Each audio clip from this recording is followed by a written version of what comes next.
இந்த மாதிரி சாங்க இனிமே யாராலையும் கம்போஸ் பண்ண முடியாது. ஃபர்ஸ்ட் லேயர்ல ட ட ட ட ட ட அப்படின்னு அப்படியே ஸ்டார்ட் ஆயிட்டே வரும்.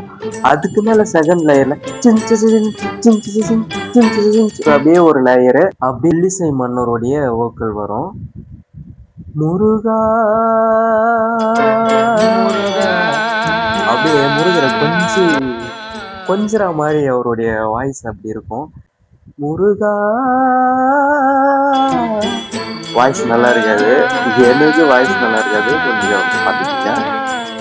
அப்படியே மறுபடியும் அந்த ஸ்ட்ரிங் வந்துட்டே இருக்கும். அப்படியே இதெல்லாம் நம்ம கார்ல கேட்டு போகும்போது வேற லெவல்ல இருக்கும். முருகரை வந்து நம்ம குழந்தையா நினைச்சிட்டு இந்த முருகரை வந்து மடி மேல படக்க வச்சுட்டு தாலாட்டு பாடுற மாதிரி ஒரு ஃபீல் கொடுத்துருப்பாரு. பாட்டு ஸ்டார்ட் பண்ணும்போது அழகென்ற சொல்லுக்கு முருகா